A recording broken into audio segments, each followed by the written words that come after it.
Hi, Karmesh. Good afternoon. A warm welcome to you on behalf of APAC News Network. Just briefly, as an intro, let me mention that APAC News Network, we are a media organization headquartered out of Noida, and we focus on the following verticals: government, healthcare, education, enterprise IT, and BFSI.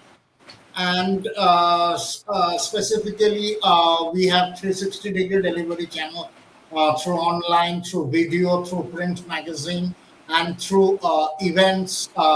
We connect with all these communities. So primarily today's discussion, I think the best way to start would be if you can uh, take us through the genesis of Why Jungle, how it started and it came about. And second will be if you can update us on the solutions and services that are currently available in the Why Jungle portfolio. Absolutely. Thank you so much for having me here. It's a pleasure. So, starting with what exactly and how exactly we started. So, we started back in 2014. That's when the time we were focused onto something different onto the internet space, and it was towards unlimited free Wi-Fi. So that's where we started with, and that's something we ran for approx 9 months to 10 months.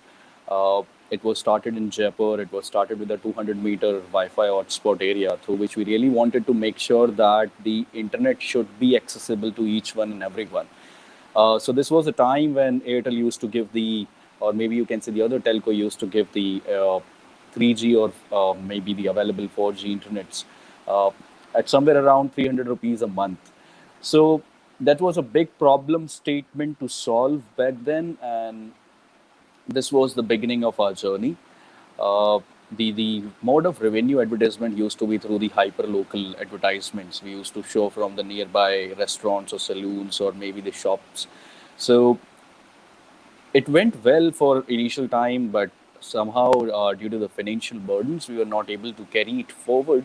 So we were required to shut it down. So that's how I you can say the Y jingle term coined up. So Y jungle actually stands for WI, stands for wired as well as wireless, because we wanted to create a network all across the country. So WI stands for wired or wireless. The medium could be any one of them, and jungle was supposed to be like, because it will be altogether a network. Uh, then we entered into something different and again pivoted back in 2016 towards a social Wi-Fi product. But somehow then the ongoing geo telco revolution which was happening uh, made us to again think around the idea which we had. Finally, it was in April 2017 we came up with this particular product called Unified Cybersecurity Platform. And I think that has been a life changing decision for us, because data was something, or internet was something which was getting consumed in a limit which India didn't see ever. So almost everyone was having 1.5 or 2 GB of data available. And that's where we thought, like, if the data is will be available in so much of redundancy, the next big thing will be the security aspect of it. I and Praveen were both, you can say, into the security since 2012, 2013. So almost been 8 years to both of us into this particular space. So we knew what the challenges were. We knew what our experience was around this particular space. We were comfortable enough. We understand this particular space in a depth, that too from a technical aspect, from the organizational aspect. So we thought of this problem because within security, even if you see at this moment also globally, you can say somewhere around 99.99% of the solutions which were happening in 2017 or 18, or deployments which were happening around 2017 and 18, were distributed. When I say distributed, I mean to say that for a particular problem statement, a CIO or CISO was required to have a specific solution. And that's where, if you look up, then more or less, on an average, they were having 15 to 20 different products deployed in their cybersecurity, you can say, the infrastructure. So it's too difficult for them to manage on day-to-day basis. Moreover, the capital burden was increasing on them, and across the globe, this was something which was a concern being highlighted by CIOs and CISOs to multiple vendors, that there's something which needs to be fixed around this, because this is a never-ending problem. Tomorrow 5G will come, then we will be requiring more number of products to be deployed in the cybersecurity structure, and this is something which will going to kill up a lot of bandwidth of each one of us in managing them, and then further spending a lot of amount. So key idea was to come up with a unified product which actually acts as a many to one, you can say, mapping, does a many to one mapping. That means like multiple problems can be catered through a single solution. So it more or less turns out to be a platform through which, sitting in a single room with a team of 2 or 3 people, you can easily manage out all the major crucial security aspects of an enterprise. So whether it is related to perimeter security, whether it is related to your web security or your DLP aspect or guest internet access management, or maybe your WAN optimization related problems, going further, it could be related your, I would say, vulnerability assessment. Now we are also doing endpoint DLP. So that's how this particular product started. We are now serving the customers across numerous countries. It's 30 plus now, and altogether we are now into the government as well as private, and serving all the major verticals you can think of, whether it is power, whether it is, you can say, PSUs or defense, or I would say BFSI, educations, corporates. So all those stuff. Okay, thank you. So, two areas I'd like to. You mentioned about this many to one mode, and Correct. I'll take you back to two scenarios, particularly visible in the last 1.5 years during the pandemic. Sure. One, because of this large workforce moving to this work from home, what has happened is a lot of heterogeneous devices and networks are coming into the system, which were earlier not there, and they were coming at a very short period of time. They had to move, and where there is a possibility of the security being compromised with so many True. heterogeneous devices coming into the system. So one, this solution, this unified security platform that you are talking about, how does it address this issue? That is one part of it. Second, what we have seen is many of these enterprises who might not have moved so much into cloud earlier, this scenario has sort of accelerated that movement. It has forced their hand. So what has now happened is for many enterprises, one, they might be using multiple clouds. Certain applications could be on a public platform, the Azures or AWSs. Some applications could be on private cloud. There might be certain applications on edge also. So, in this typical multi cloud and edge kind of scenario, how does this many to one kind of security platform work? So, these are the two areas I would like to clarify. Sure. First of all, this is something which is a very, very good question. I think it's a basis of our product too. See, I think when we started and when I focused upon this particular aspect, that we are looking to have many to one or maybe a unified product or a unified platform, the key belief was, see, even if you go back to 2007, or 2006, that was a time when things were majorly wired, right? And everything which you could have thought of, maybe your web servers, mail servers, ERP, CRMs, your laptops, all of it used to be within your local area network on premise. And I think at that given point in time, organizations were using two major products: your firewall, traditional firewall solution, and antivirus solution. So see, between 2007 and 2017, right, a lot has changed, and that has been the key area which has actually ignited this necessity to have a unified solution or many to one solution. See, number one aspect is, as you mentioned, many of the businesses who might not have shifted to cloud, they are now doing it because pandemic has actually accelerated it. But back then in 2010, 11, the cloud burst started happening and people started choosing it as a solution over the on-prem one. Second thing which happened was wireless came in. So Wi-Fi used to be again an amaze for people back in 2007, 8. Then mobile data internet came in. So mobile data internet again added a whole new set of appliances or devices to the internet. So mobile phones or your maybe tablets and all those aspects. And finally, the threats have also become complex. They've evolved themselves over a period of time. Now you can't stop the threats just from a signature-based maybe solution, maybe an antivirus solution, or different things maybe which are working on signature aspects. Now threats are AI based. Now threats are cryptography based, and they need a more robust solution. Maybe they need a behavioral analysis or zero-day protection. So I think these are the four aspects because of which the number of solutions within the infrastructure of organizations have increased from 2 to 20. That's the journey of organization in terms of the increment and number of devices. So uh, because cloud came up, so you need to had the solution around it. When you can say mobile data internet and wireless was there, definitely people were available remotely. So again, you need to protect them, and more number of products were required. LAN again, you can say WAN optimizations or other things came up. So that was again a problem statement which increased the number of solution in the you can say company's infrastructure. So overall, that's the basis. Now, when it comes to specifically about why jungle, see, we knew what we are solving is something which can only be solved through cloud basis. It has to be 100% cloud delivered if you want to cater 360-degree security capabilities, whether it is related to cloud, remote area, or maybe LAN. But the overall aspect was that back then cloud adoption ratio was somewhere around 0.01%. Right, 99.99% of the solutions within India were getting consumed in appliance and virtual format. Now the aspect is, if we would have even tried to do that thing, that means we would have directly jumped onto cloud delivered services. It would have taken a lot of time for us to have our first paying customer, and then the question of startup would have come to a system, maybe would have been questioned from the sustainability point of view. So that was something which was a big challenge for us. And then we thought of let's do it in a transition phase.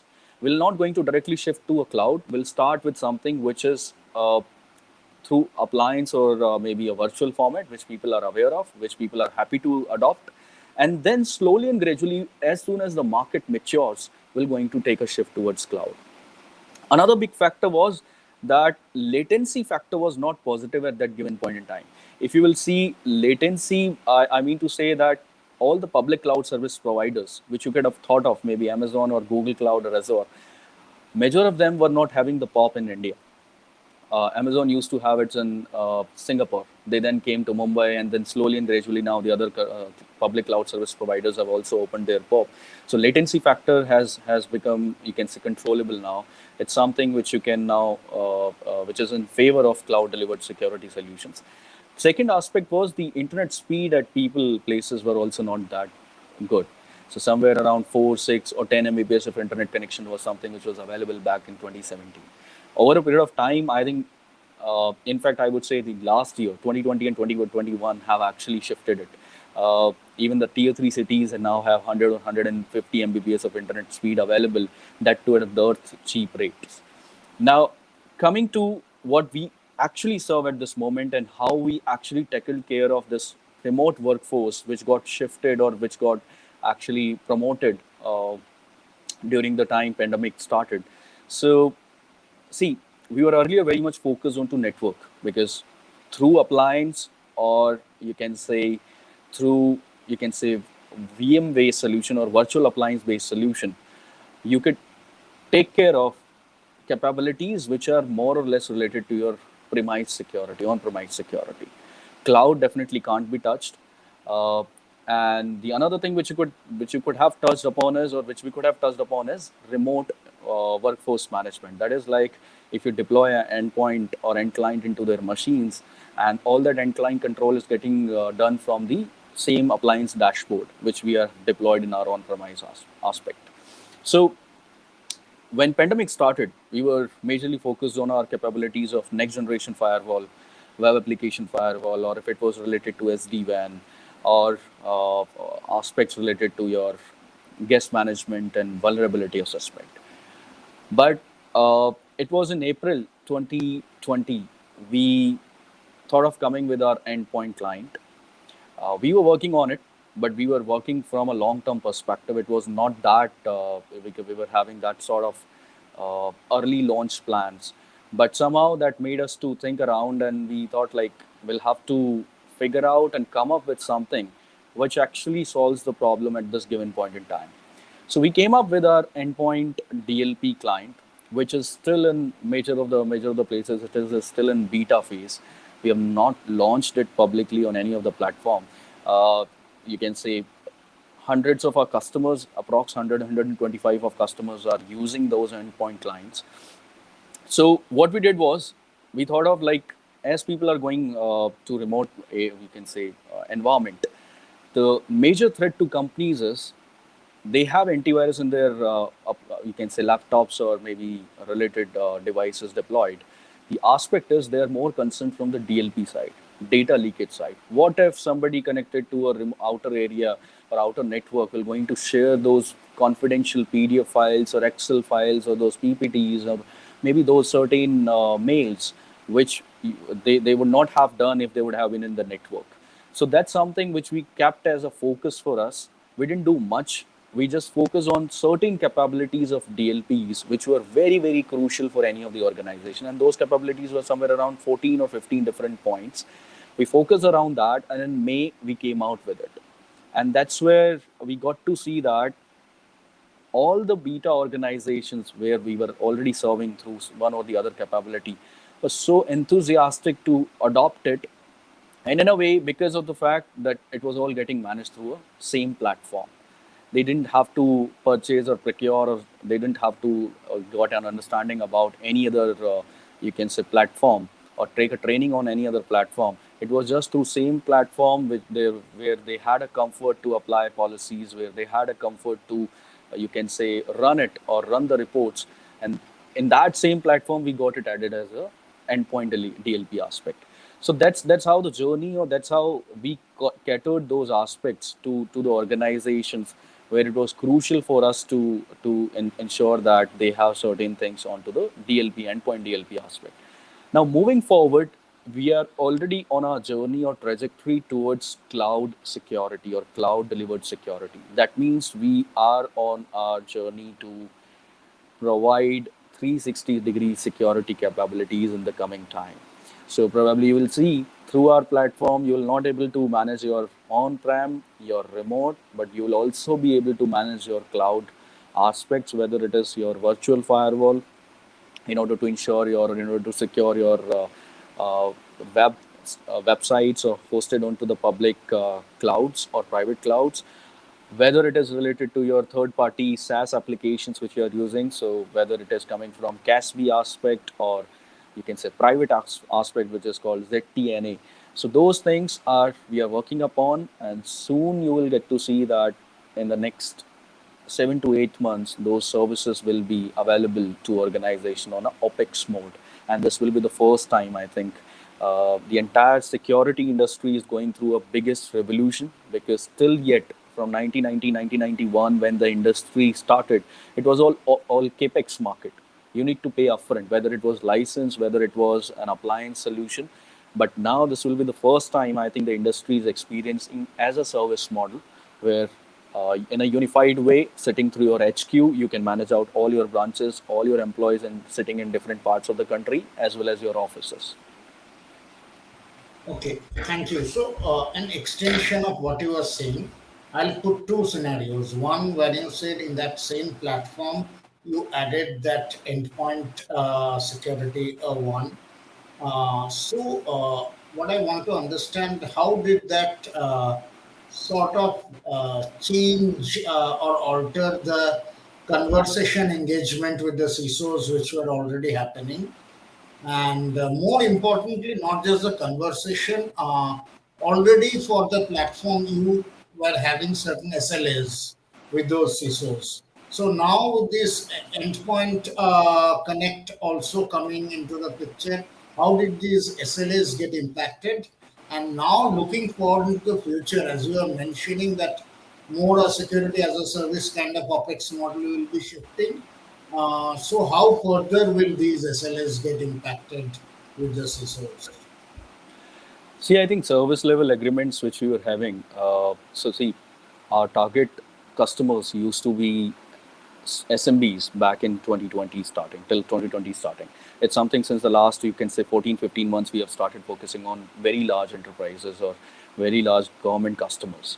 Uh, Now, again, pointing out the particular aspect that the SLAs, which even we had with the IT directors or maybe the IT administrators or IT managers of those small and medium businesses, it was something. See, there was not a single point where they were getting compromised in terms of what they are using.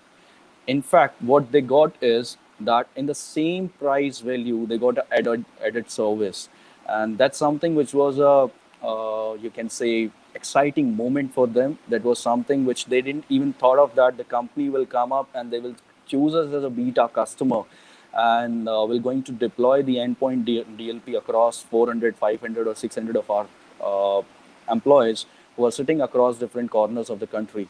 So in terms of the SLA, I didn't face, or probably I don't think we faced anything in regard to uh, a concern from the CIOs or maybe related the IT directors. Coming to when it will be going as a service, definitely there the main aspect from them is the latency. And I think that's where I highlighted, because earlier when we were starting this product in 2017-18, when we spoke to these people, they had this concern that, see, I think even if you start it right now, how would you going to manage out the latency aspect? We are happy to have the traffic going through the appliance or VA, but and who where the latencies or where these things are in a very controlled way, where these parameters are already in a very matured way. Now if you are transitioning from directly from our on-prem thing to cloud, first ensure that all these parameters will not going to create a delay. I think your solution will be something where people will definitely have an inclination towards the innovation, where people will definitely have a would like to reduce down their cost, but not at the cost of increased latency. So I think those are the aspects where the entire SLA will be framed going forward. Uh, and that's where I said, like, the pops are there now. We have in fact signed up or are in a phase to sign up with uh, other public service cloud providers as well, so that you can say those factors can be controlled. And when we launch it in next 6 to 7 months, I think the first service from our side, which I'm revealing for the first time, that might be the DNS protection. So DNS protection as a service, and then probably SWG as a service, which will be the key changer. So those factors will be in a very controlled way, and I think even if you have a traffic of a GBPS flowing, will be ensuring that it will be going through without any interruptions. That's interesting to know. So, this brings to more a business aspect of the question. Two Sure. parts I'd like to know. One, you said till 2020 were primarily focusing on SMBs. Since then, you're moving to the larger enterprises. So, what I understand, what is the go-to-market model that you have been following, and how do you approach it? And broadly, you earlier mentioned, but currently with the large enterprises, which are the verticals where you witness maximum traction?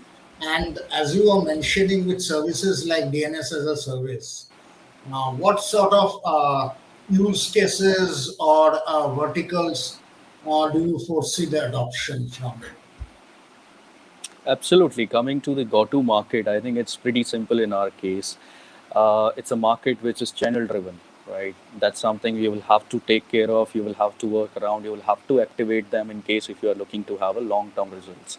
Second is, before the channels, the areas where the awareness is less, probably the territories where we haven't sold our product, or probably I would say territories where the customers aren't much informed about us. Those are the territories where we have our own sales team, on ground sales team, who go to different customers, aware them, and then try to close the deals or nurture the deal and then try to close it. Finally, the billing is happening through the channel partners only.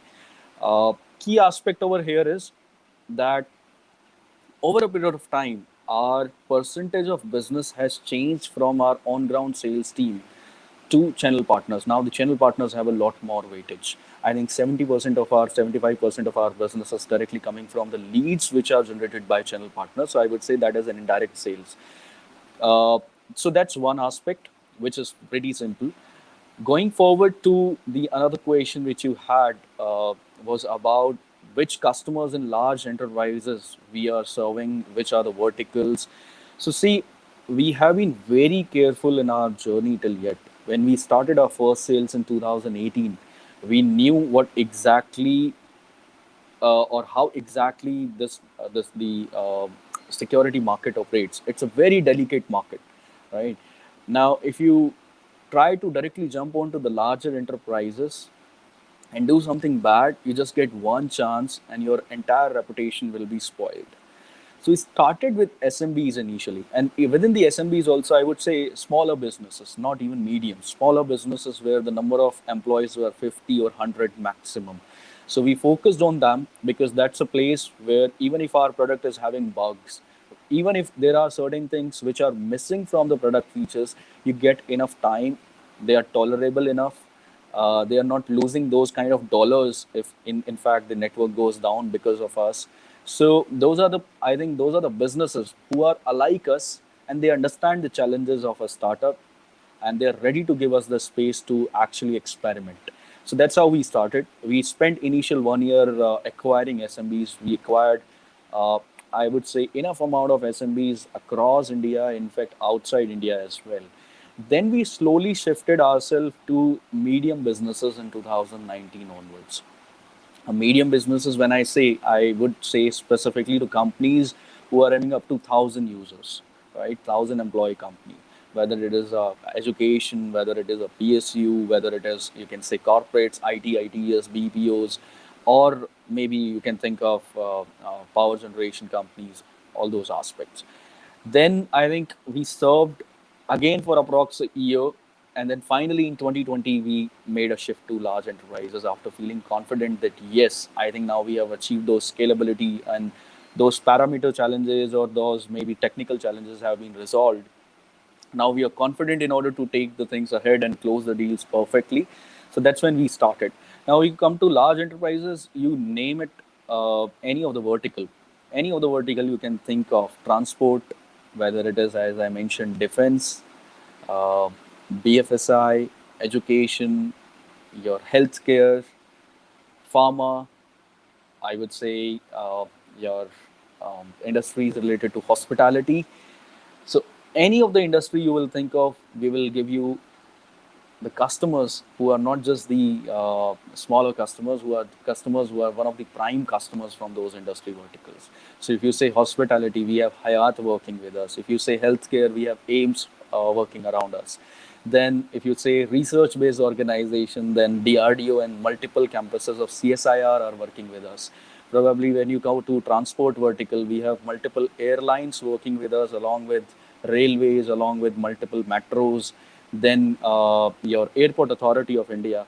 So I think you can name any of the vertical. I mean, we are very proud of it. That slowly and gradually we have been able to achieve these things, and that's something which has been able to do just because we have been slow in our approaches in reaching out to the customers.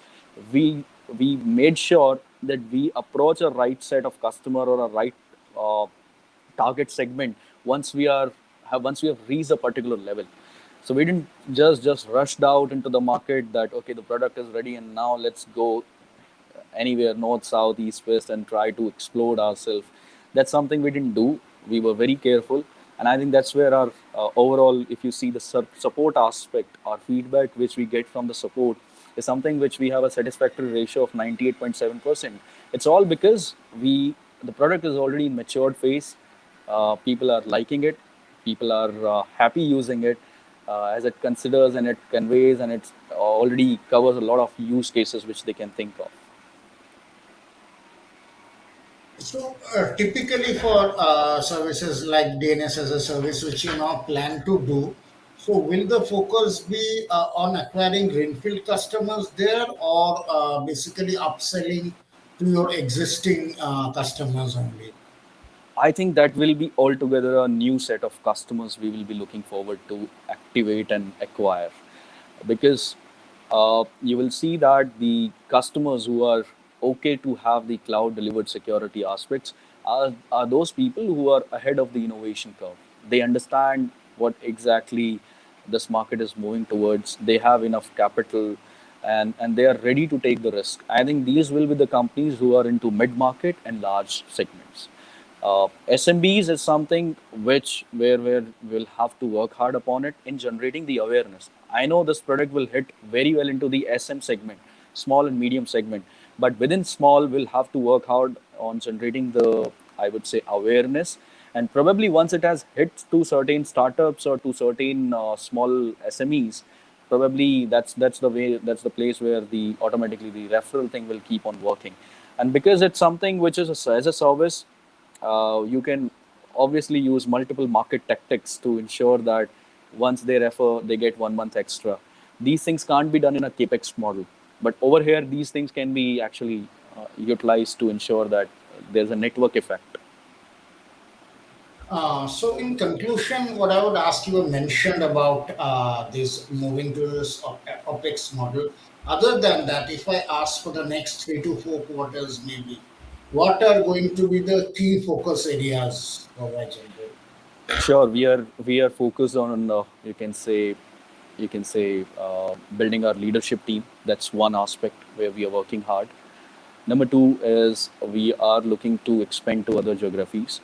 When I say expand to other geographies, it's probably to start our operations in those. Probably at this moment, we are managing everything through India. Wherever we are selling, the channel partners are there. They are helping us out. Ecosystem is already there, but we really want to be have our own presence in SCA countries, Southeast Asian countries, and then MEA, Middle East Africa. So this will be a focus in the next 9 months. Once we have achieved, and once we are done with our, I would say, as a service model launch, will be focused onto the US territory. That's something which we have been looking forward for a long time, and I think that will be a right time for us to hit it. Thanks a lot for your time. Greatly appreciate. Have a good day. Thanks a lot. Thanks a lot for inviting me. Good to chat. Yeah. Thank you. Yeah. Bye. Take care.